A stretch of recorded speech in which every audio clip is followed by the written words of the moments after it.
Hello student, most important question series के इस show में आपका स्वागत है। आज हम PYQ क्वेश्चन देखने वाले हैं। वो सारे PYQ जो कि बहुत ज़्यादा इंपॉर्टेंट हैं, किसी न किसी एग्जाम में आए हुए हैं और आने की पॉसिबिलिटी रखते हैं, उन क्वेश्चंस के साथ हम डील करने वाले हैं। और आज कुछ एक खास बात जो आपको इस सीरीज में देखने को मिलेगी कि कभी कभी क्या होता है कि एक क्वेश्चन पूछ लिया जाता है, लेकिन वो सारा के सारा कंसेप्ट जो होता है बहुत ज़्यादा इंपॉर्टेंट होता है। उस सारे कंसेप्ट से कभी इस टॉपिक पर पहुंच लिया जाता है, कभी उस टॉपिक पर पहुंच लिया जाता है, लेकिन उन सब का कंसेप्ट जो होता है सिमिलर कंसेप्ट होता है। तो हम ऐसे कंसेप्ट को आज एनरोल कर रहे हैं इस सीरीज में और उनको सारे को सारे जो कंसेप्ट है उसको भी पूरे को समझने जा रहे हैं। ठीक है, चलिए फिर वीडियो को स्टार्ट करते हैं। और कुछ स्टूडेंट ने अपना जो लास्ट का सेशन था, कल वाला सेशन था, उसके अंदर बहुत अच्छा आउटस्टैंडिंग परफॉर्मेंस किया था, जहां 10 में से 9 क्वेश्चन, 8 क्वेश्चन ऐसे क्वेश्चन उन्होंने किया था और कमेंट के अंदर बताया था कि हमारा ये परफॉर्मेंस, हमारा ये स्कोर चल रहा है। आप भी ऐसे ही, जैसे ही क्वेश्चन आपके सामने दिखाई देता है, आप स्क्रीन को पॉज कीजिए, क्वेश्चन को पढ़िए, उत्तर अपने मन से करने की कोशिश कीजिए और कितने क्वेश्चन आप सही कर पाते हैं उसको आप कमेंट में हमें बताइए। ठीक है, चलिए फिर स्टार्ट करते हैं आज की इस सेशन को। जो सबसे पहला क्वेश्चन है वो है guttation in the tree results from of which following. Question क्या कह रहा है कि गटेशन जो होता है ट्रीज के अंदर वो किसकी वजह से होता है, किस कारण की वजह से होता है। ठीक है, यहाँ पर आपको ऑप्शन दिया हुआ है reverse osmosis, root pressure, photosynthesis, loss of water droplet from leaves. आपको क्वेश्चन समझ में आया? क्वेश्चन क्या कहना चाह रहा है कि गटेशन की मेन वजह क्या है। अब ये समझिए आप कि गटेशन क्या होता है। गटेशन वो होता है, जैसे ये एक प्लांट है, ठीक है, ये प्लांट की एक लीफ है। अब इस प्लांट की लीफ से होकर वाटर का ड्रॉप करना क्या कहलाता है? वाटर का ड्रॉप करना क्या कहलाता है? गटेशन कहलाता है। ठीक है, इस गटेशन का जो मेन रीजन है वो क्या है? देखो, गटेशन होता कब है? ये होता है नाइट टाइम में या फिर अर्ली मॉर्निंग में या फिर नाइट टाइम में गटेशन होता है, जिस वक्त फोटोसिंथेसिस नहीं हो रहा होता है। फोटोसिंथेसिस में क्या होता है कि यहाँ पर जो वाटर होता है, पत्तियों के अंदर जो वाटर होता है वो फोटोसिंथेसिस में उड़ जाता है। ठीक है, वाटर क्या होता है? इवेपोरेट हो जाता है। लेकिन जब रात के समय में या सुबह में जब सूरज की रोशनी नहीं होती है, लाइट इनफ नहीं होती है, जिसकी वजह से क्या नहीं होता है? फोटोसिंथेसिस नहीं हो रहा होता है। फोटोसिंथेसिस नहीं हो रहा होता है तो वहाँ पर यहाँ पर जो पानी इवेपोरेट हो रहा था, पत्तियों से जो पानी इवेपोरेट हो रहा था वो नहीं हो पाता है, और जिसकी वजह से अब ये पानी जो था पत्तियों वाला, ये कहाँ जाता है? पत्तियों के जो रंध्र होते हैं, पोर्स होते हैं, उनके माध्यम से ये नीचे की तरफ गिरने लग जाता है। तो ये किसकी वजह से होता है? रूट प्रेशर की वजह से। रूट प्रेशर जो है पानी को ऊपर की तरफ प्रेशर करता है, और जो कि अब फोटोसिंथेसिस नहीं हो रहा है, जिसकी वजह से फोटोसिंथेसिस से तो पानी लॉस हो नहीं सकता है। तो पानी को बैलेंस करने के लिए जो पत्तियां हैं अपने पोर्स से होकर नीचे गिराती हैं, उसको क्या कहते हैं? हम गटेशंस कहते हैं। ये किसकी वजह से होता है? ये होता है रूट प्रेशर की वजह से। ठीक है, किसकी वजह से होता है? रूट प्रेशर की वजह से होता है। ठीक है, अगले क्वेश्चन की तरफ बढ़े कि एक वयस्क पुरुष के कुल फेफड़ों की क्षमता क्या होती है। आपके सामने यहाँ पर जो क्वेश्चन है उसके अंदर पुरुष दिया हुआ है, लेकिन ऐसा नहीं है कि पुरुष के अंदर, ये ह्यूमन की बात कर रहा है बेसिकली, कि ह्यूमंस के फेफड़ों के अंदर की जो टोटल कैपेसिटीज है वो कितनी है। What is the total lungs capacity of an adult mail. Adult mail की टोटल लंग्स कैपेसिटीज को हम टोटल लंग्स कैपेसिटी क्या बोलते हैं? TLC बोलते हैं शॉर्ट में। इसके ऊपर जो जितने, ये ह्यूमन रेस्पिरेटरी सिस्टम्स का एक पार्ट है, जहाँ से हर बार एक क्वेश्चन पूछा ही जाता है इन कैपेसिटी से एंड वॉल्यूम से। एक क्वेश्चन हमेशा पूछा जाता है, तो इसके ऊपर एक अलग से वीडियो बनाया हुआ है, अपने चैनल पर है। आप जो है अपने चैनल की जब वीडियोस को देखेंगे तो उसके अंदर आपको रेस्पिरेटरी सिस्टम से रिलेटेड वॉल्यूम एंड कैपेसिटीज वाला वीडियो मिल जाएगा। उसमें आपको बहुत अच्छी तरीके से समझाया हुआ है, आप उसको ज़रूर देखिएगा, क्योंकि हर साल एक क्वेश्चन उसमें से आता ही आता है। ठीक है, आप वहाँ से देख लेंगे। तो इसका जो राइट आंसर है वो है 6 लीटर। कितने लीटर? टोटल लंग्स कैपेसिटी अपनी कितनी होती है? 6 लीटर होती है। ठीक है, इतनी एयर की वॉल्यूम हम अपने फेफड़ों के अंदर रख सकते हैं। 6 लीटर एयर हम अपने फेफड़ों के अंदर रख सकते हैं। ठीक है, ये अपनी कैपेसिटी है। चलिए अगले क्वेश्चन की तरफ बढ़ते हैं कि पोडोसाइट क्या है। पोडोसाइट क्या होते हैं? देखिए, इसके लिए हमने पीछे एक आपके लिए डायग्राम रखा है। हम पहले इस डायग्राम को अच्छी तरीके से समझते हैं, उसके बाद में हम उस क्वेश्चन पर मूव ऑन करेंगे। ठीक है, ये जो कैपिलरीज आ रहे हैं, ये कैपिलरीज आपको दिखाई दे रहे हैं, ये कैपिलरीज आ रही हैं, ये क्या है, कैपिलरीज आए हैं, ये है ग्लोमेरुलस, क्या है ये, ग्लोमेरुलस है, ठीक है, ग्लोमेरुलस है। और ये नीचे वाला जो आपको कप शेप दिखाई दे रहा है, ये कप शेप आपको जो दिखाई दे रहा है, ये है आपका वोमेन कैप्सूल, क्या है, वोमेन कैप्सूल है। जो कप शेप होता है वो वोमेन कैप्सूल होता है, ये नेफ्रॉन का पार्ट होता है, जबकि ग्लोमेरुलस जो होता है ये क्या होता है, कैपिलरीज का एक गुच्छा होता है, क्या होता है, कैपिलरीज का एक गुच्छा होता है। इन कैपिलरीज के अंदर से इधर से क्या आ रहा है, ब्लड आ रहा है और इधर से ब्लड जा रहा है, इधर से ब्लड जा रहा है और इधर से ब्लड आ रहा है। जिधर से ब्लड आ रहा होता है उन कैपिलरीज की जो डाइसेक्शन होता है वो ज़्यादा होता है, जबकि जिधर से जा रही होती हैं वो थिन और नैरो साइज की होती हैं, जिनको हम बोलते हैं एफरेंट आर्टियोल, और जो आ रही होती हैं उनको बोलते हैं एफरेंट आर्टियोल, ठीक है। एफरेंट जो होती हैं, जो कि आ रही है वोमेन कैप्सूल के अंदर, उनकी डायमीटर कम होती है और जाने वालों की डायमीटर क्या होती है, सॉरी, जो जाने वालों की डायमीटर होती है वो कम होती है, आने वालों की डायमीटर ज़्यादा होती है। अब ज़्यादा ब्लड जो है वोमेन कैप्सूल के अंदर ज़्यादा ब्लड आ रहा है लेकिन कम जा रहा है, जिसकी वजह से यहाँ पर एक प्रेशर जनरेट हो जाता है, प्रेशर जनरेट हो जाता है। प्रेशर जनरेट होने की वजह से यहाँ पर फिल्ट्रेशन की प्रक्रिया होती है, क्या होती है, फिल्ट्रेशन की प्रक्रिया होती है, ठीक है। जो ग्लोमेरुलस था, ग्लोमेरुलस के अंदर क्या पाए जाते हैं, अल्ट्रापोर पाए जाते हैं। ये अब जो अपन ने बोला कि फिल्ट्रेशन होती है, फिल्ट्रेशन किसके द्वारा होगी, अगर मान लीजिए लाइनिंग कंटिन्यू होगी, लाइनिंग जो है कंटिन्यू होगी, तो उसके अंदर से फिल्ट्रेशन कैसे होगा। आप एक छलनी लेते हैं हम, जैसे एक छलनी लेते हैं, अगर उस छलनी के अंदर पोर्स नहीं होंगे, छेद नहीं होंगे, तो उसके अंदर चाय या फिर जो भी कुछ हम छान रहे हैं वो कैसे छनेगी, नहीं छन पाएगी। उसके अंदर पोर्स का होना, उसके अंदर छिद्रों का होना जरूरी होता है। ऐसे ही कैपिलरीज के अंदर भी पोर होते हैं और वोमेन सेम्पुट के अंदर भी पोर होते हैं, लेकिन इन पोर को अलग अलग नाम दिया गया है। देखो, वोमेन कैप्सूल के अंदर जो पोर्स होते हैं उनको हम पोडोसाइट कहते हैं, पोडोसाइट स्लिट्स कहते हैं, ठीक है, उनको क्या कहते हैं, पोडोसाइट कहते हैं। जबकि ग्लोमेरुलस के अंदर जो पोर होते हैं उनको हम अल्ट्रापोर कहते हैं, ठीक है। तो हमने, हमारा जो क्वेश्चन था वो क्या था, पोडोसाइट कहाँ पर पाए जाते हैं, पोडोसाइट कहाँ पर पाए जाते हैं, वोमेन कैप्सूल के अंदर पाए जाते हैं। कहाँ पाए जाते हैं, वोमेन कैप्सूल के अंदर पाए जाते हैं। अब बात आती है वोमेन कैप्सूल की इनर लेयरिंग के अंदर पाए जाते हैं या आउटर लेयर के अंदर पाए जाते हैं। देखो, ये वाली जो लेयर है ये इनर लेयर है, ठीक है। अभी अपन पेन का कलर चेंज करते हैं, ये वाली जो लेयर है ये इनर लेयर है, जबकि ये वाली लेयर जो है ये आउटर लेयर है, ठीक है। अब ये पोडोसाइट आपको कहाँ दिखाई दे रहे हैं, या अंदर दिखाई दे रहे हैं, मतलब कि इंटरनल लेयर पर आपके पोडोसाइट पाए जाते हैं। कहाँ पर पाए जाते हैं, जो वोमेन कैप्सूल की इंटरनल लेयर के ऊपर आपको पोडोसाइट पाए जाते हैं। ये इन दोनों के बीच में बेसमेंट लेयर भी पाई जाती है, एक बेसमेंट लेयर पाई जाती है, और ये हमने ग्लोमेरुलस होती है, ठीक है। अब उस क्वेश्चन के ऊपर दोबारा से चलते हैं।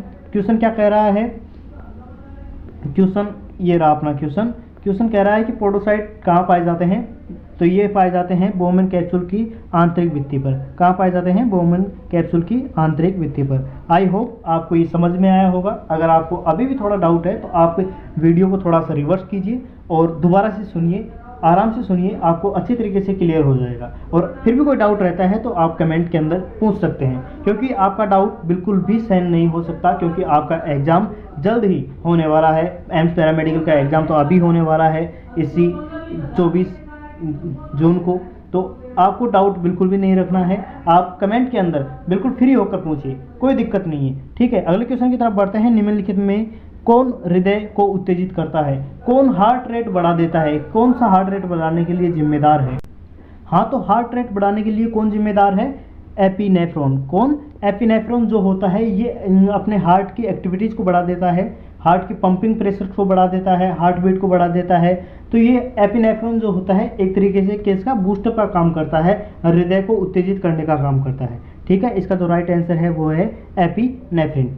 चलिए अगले क्वेश्चन की तरफ बढ़ते हैं कि आपको जो रोंग तरीके से जोड़ा गया है, रोंग तरीके से मैच कराया हुआ है, उसको आपको चूज करना है, ठीक है। देखिए, इसके लिए भी हम एक बार फिर से एक कंसेप्ट को देखते हैं, पीछे जो कंसेप्ट लगाया हुआ है इसके अंदर, कि देखो एक डाउन सिंड्रोम है। डाउन सिंड्रोम ये वाला जो पोर्शन है जेनेटिक्स का, इससे हर बार क्वेश्चन पूछा ही जाता है। मैं हर एक वीडियो में कहता रहता हूँ कि आपको पूरा के पूरा चैप्टर रिवाइज नहीं करना होता है, आपको चैप्टर के अंदर उस मेन थीम को समझनी होती है जहां से एग्जामिनर ज़्यादा क्वेश्चन पुटअप करता है। क्योंकि हर बार हर एग्जामिनर आपके पूरे के पूरे सिलेबस को रिवाइज या पूरे सिलेबस को पढ़ने नहीं बैठता है, वो ये देखता है कि मेन इंपॉर्टेंट क्वेश्चन कहाँ से हैं और हर जो एग्जाम चल रहे हैं उन एग्जाम के अंदर कौन से सेक्शन से ज़्यादा क्वेश्चन पूछे जाते हैं, और वो भी उसी सेशन से आपको क्वेश्चन पुटअप करने की कोशिश करता है। ठीक है, डाउन सिंड्रोम क्या होता है? डाउन सिंड्रोम जो है लैंगडम डाउन ने इसकी खोज की थी 1866 में।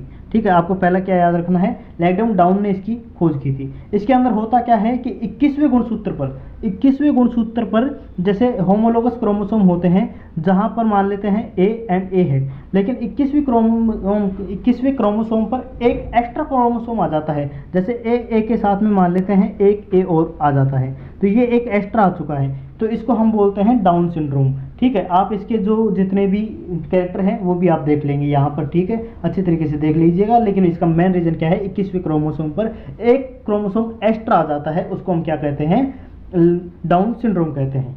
ठीक है, अब बात करें टर्नर सिंड्रोम की। टर्नर सिंड्रोम में क्या होता है कि ये ज़्यादातर किसके अंदर पाया जाता है, फीमेल्स के अंदर पाया जाता है। इसमें एक्स क्रोमोसोम का अभाव हो जाता है, मतलब कि मान देखो फीमेल्स के अंदर 2 एक्स क्रोमोसोम होते हैं, ठीक है, जबकि मेल के अंदर एक एक्स एक वाई होता है। ठीक, जो ये 2 एक्स होते हैं, इनमें से एक एक्स की कमी हो जाती है, एक एक्स के अंदर म्यूटेशन हो जाता है, जिसके कारण वो विलुप्त हो जाता है। ठीक है, एक एक्स जैसे ही विलुप्त हुआ, एक एक्स यहाँ से कट हो गया, एक एक्स कट होते ही अब यहाँ पर बचा क्या है, सिर्फ और सिर्फ एक्स बचा है, सिर्फ एक एक्स बचा है। इसी रो को हम क्या कहते हैं, टर्नर सिंड्रोम कहते हैं। क्या कहते हैं, टर्नर सिंड्रोम कहते हैं। इसमें एक एक्स का अभाव हो जाता है और इसके जितने भी फीचर हैं, जितने कैरेक्टर हैं, वो आप यहाँ पर अच्छी तरीके से पढ़ सकते हैं। चलिए उस क्वेश्चन पर दोबारा से मूव ऑन करते हैं। क्वेश्चन क्या कह रहा था, क्वेश्चन आपका कह रहा था कि देखो टर्नर सिंड्रोम में क्या बोल रहा है कि एक्स लिंक्ड होता है, नहीं ये बात गलत है। डाउन सिंड्रोम में एक क्रोमोसोम की, एक 21 वाले क्रोमोसोम की अधिकता हो जाती है, ये बात बिल्कुल सही बात इन्होंने कही है कि सिस्टिक फाइब्रोसिस ऑटोसोमल और रिसेसिव होता है। ये बिल्कुल सही बात है कि सिस्टिक फाइब्रोसिस जो एक बीमारी है ये ऑटोसोमल होती है और इसमें रिसेसिव जीन काम करती है। इसके अंदर क्या होता है, मेनली डाइजेस्टिव सिस्टम और अपना जो लंग्स है वो इफेक्ट करता है। ओके, और हीमोफीलिया तो आप जानते हैं कि ये लिंग सहलगन अप्रभावी होती है, मतलब सेक्स लिंक्ड रिसेसिव जीन से प्रभावित होती है। ठीक है, तो ये इनमें से जो गलत ऑप्शन आपके सामने है वो है टर्नर सिंड्रोम। टर्नर सिंड्रोम जो होता है एक्स क्रोमोसोम के विलुप्त होने की वजह से होता है। एक्स लिंक जो डिजीज जो होती है ये नहीं होती है, ये एक्स क्रोमोसोम के विलुप्त होने की वजह से होता है। चलिए अगले क्वेश्चन की तरफ देखते हैं कि WWF का चिन्ह क्या है। ये बहुत ज़्यादा फेमस क्वेश्चन है, हर साल किसी ना किसी एग्जाम में आपको टपक की जाता है। आपको जरूर याद रखना है, आप जरूर याद रखिएगा कि WWF का जो साइन है वो है जाइंट पांडा। क्या है, जाइंट पांडा। आपने जहाँ पर भी WWF का कहीं पर भी पोस्टर देखा होगा तो वहाँ पर एक बड़ा सा जाइंट पांडा आपको देखने को मिला होगा, तो इसका जो वो साइन है वो क्या है, जाइंट पांडा है। आपका जो करेक्ट ऑप्शन है वो है डी। चलिए अगले क्वेश्चन की तरफ बढ़ते हैं। वर्तमान में विश्व में उपस्थित जैव विविधता हॉटस्पॉट की कुल कितनी संख्या है? इन दिस टाइम प्रेजेंट के अंदर कितने हॉटस्पॉट हैं पूरी दुनिया के अंदर, पूरे वर्ल्ड के अंदर हॉटस्पॉट की संख्या कितनी है? ये भी क्वेश्चन बहुत ही ज़्यादा मोस्ट प्रोफाइल क्वेश्चन है, बहुत पॉपुलर क्वेश्चन है। 34 की, कितने? 34। हॉटस्पॉट की संख्या कितनी है? 34 है। हॉटस्पॉट वो वाले एरिया होते हैं जहाँ पर बायोडाइवर्सिटी को बचाने के लिए बनाए जाते हैं, जहाँ क्या होता है, बायोडाइवर्सिटी को बचाने के लिए बनाए जाते हैं। और ये अभी जो है वर्तमान में कितने हैं? 34 है। ठीक है, आप याद रखेंगे। और आपको हिंदी इंग्लिश में कोई भी प्रॉब्लम नहीं होनी चाहिए, क्योंकि जो भी क्वेश्चन है उसको मैं हिंदी में होता है तो उसको इंग्लिश में भी बोलता हूँ एक बार, मतलब पूरा उसको जो मीनिंग है उसको इंग्लिश में भी आपको टर्म्स के साथ समझाने की कोशिश करता हूँ, और हिंदी में होता है तो उसको इंग्लिश में, इंग्लिश में होता है तो उसको हिंदी में। आपको भाषा के चक्कर में उलझना नहीं है, आपको जो है मेन कंटेंट के ऊपर फोकस करना चाहिए। ठीक है, अगला बढ़ते हैं कि श्वसन मार्ग में जो शेष वायु रहती है उसको हम क्या कहते हैं? कि देखो पूरी जो वायु होती है वो एक या तो फिर लंग्स के अंदर होगी या फिर एटमॉस्फेयर के अंदर होगी, लेकिन ऐसा नहीं है। प्रैक्टिकली हम देखें तो कुछ एयर जो होती है अपने रेस्पिरेटरी ट्रैक में, जैसे ट्रेकिया में हो गए, नेजोफेरिंक्स में हो गया, इनके अंदर भी ट्रैप रहती है। उस एयर को हम क्या कहते हैं, उसको हम बोलते हैं डेड स्पेस वॉल्यूम। क्या बोलते हैं? डेड स्पेस वॉल्यूम बोलते हैं। ये नहीं बोलते हैं, ये क्रॉस वाला चिन्ह लगा लेते हैं, ये क्या होता है? डेड स्पेस वॉल्यूम कहते हैं। और ये मेनली इसको क्वेश्चन अगर इंग्लिश में देखें तो ये है, यही पूछना चाह रहा है कि जो अपने रेस्पिरेटरी ट्रैक के अंदर जो एयर ट्रैप हो जाती है उस एयर को हम क्या बोलते हैं? डेड स्पेस वॉल्यूम बोलते हैं। इसका करेक्ट आंसर जो है वो करेक्ट आंसर हो जाएगा ए। अगले आगे की तरफ बढ़ते हैं। अगला जो क्वेश्चन है वो है, इसको मिलान करना है आपको। जो ये हैं कोस्टल सेल्स या फिर बोले इसको म्यूकस सेल जो होती हैं, म्यूकस सेल किसका करती हैं? सीक्रेशन करती हैं, वो श्लेष्मा का सीक्रेशन करती हैं। तो आपका सीधा सा आंसर हो जाएगा कि सी के अंदर जहाँ भी आपको ए देखने को मिल जाएगा वो आपका करेक्ट ऑप्शन हो जाएगा।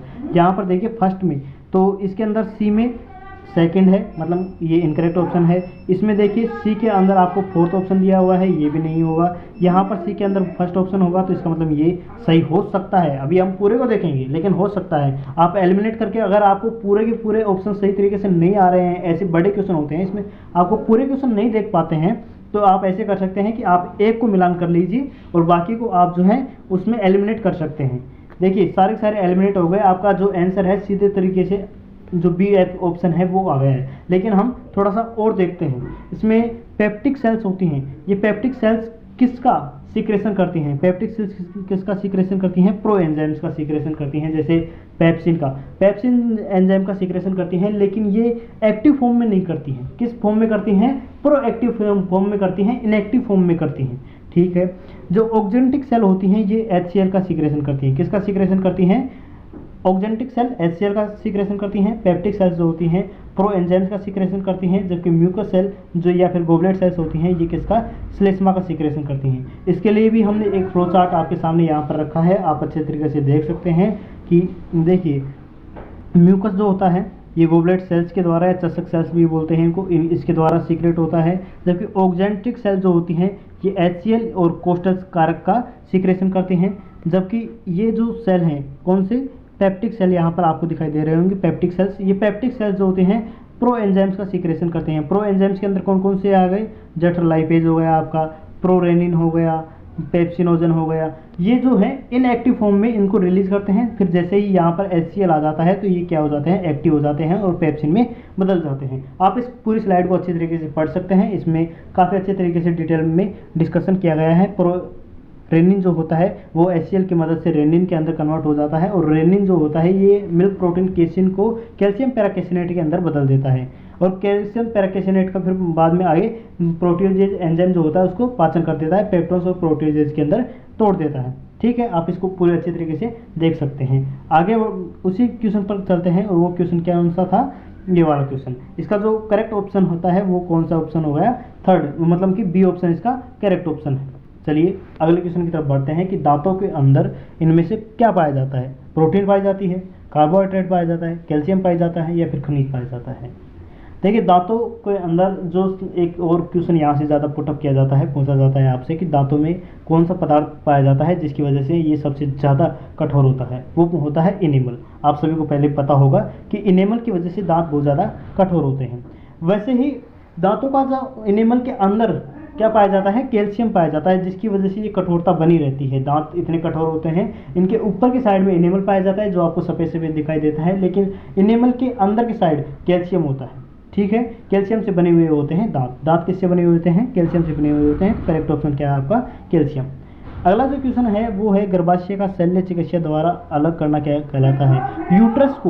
यूट्रस को जो है ऑपरेशन के द्वारा बाहर निकालना, शल्य चिकित्सा के द्वारा उसको बाहर निकाल देना क्या कहलाता है? ये अपने से क्वेश्चन पूछ रहा है। ये देखो ऑप्शन में क्या है? Vasectomy, anatomy. एनाटॉमी क्या होती है? एनाटॉमी को तो अपने इंटरनल स्ट्रक्चर की स्टडी को हम एनाटॉमी कहते हैं। वेसेक्टोमी क्या होती है? ट्यूबेक्टोमी क्या होती है? ट्यूबेक्टोमी में अपने जो अधिवसन उनके ऊपर से जो जा रही है ट्यूब, उसको जिसको हम बोलते हैं वासा डिफरेंशिया, तो उसको जब कट कर दिया जाता है तो उसको क्या बोलते हैं? ट्यूबेक्टोमी को बोलते हैं। वेसेक्टोमी, और फिर वैसे ही हो जाती है स्टेक्टोमी। देखो यूट्रस को है ना एक ग्रीक वर्ड से लिया जाता है, और उस ग्रीक वर्ड को क्या कहते हैं? यूट्रस को क्या कहते हैं, हिस्ट्रेक्ट बोलते हैं, हिस्ट्रा बोलते हैं। यूट्रस को क्या बोलते हैं, हिस्ट्रा बोलते हैं। और जब हिस्ट्रा को एक्सट्रैक्ट कर लिया जाता है तो हम उसे बोलते हैं हिस्ट्रेक्टोमी। तो इसका जो करेक्ट ऑप्शन हो जाएगा वो हो जाएगा फोर्थ आंसर, फोर्थ आंसर मतलब हिस्ट्रेक्टोमी। आई होप आपको ये जो वीडियो है इसके अंदर सारे जितने भी क्वेश्चन मेंशन किए हैं वो बहुत अच्छी तरीके से आ गए होंगे, या तो आपको पहले से आ रहे होंगे या फिर आपको अब यहाँ पर आपको आंसर देकर आपको पूरी तरीके से कंफर्म कर लिया होगा। तो अब जो है आपके कितने क्वेश्चन सही हुए हैं आप अच्छी तरीके से ईमानदारी से कमेंट के अंदर हमें बताइए, और बाकी लोग भी जो बता रहे हैं उनसे कंपैरिजन कीजिए और आपको अपनी पोजीशन का एक्चुअल पता लगेगा कि हम कितने पीछे हैं और कितना आगे हैं। तो आपको उससे आपका कॉन्फिडेंस बढ़ेगा और आपके जो रिवीजन है वो बहुत ही अच्छी तरीके से आप एफिशिएंट तरीके से कर पाएंगे। ठीक है, मिलते हैं नेक्स्ट वीडियो में। धन्यवाद। आप आज का अपने टाइम का, अपने सेशन का टाइम ज़रूर याद रखिएगा। 5 बजे, रोज़ 5 बजे अपने ये सेशन होने वाला है, आप इसको प्राइमरी में देख लीजिएगा। ठीक है।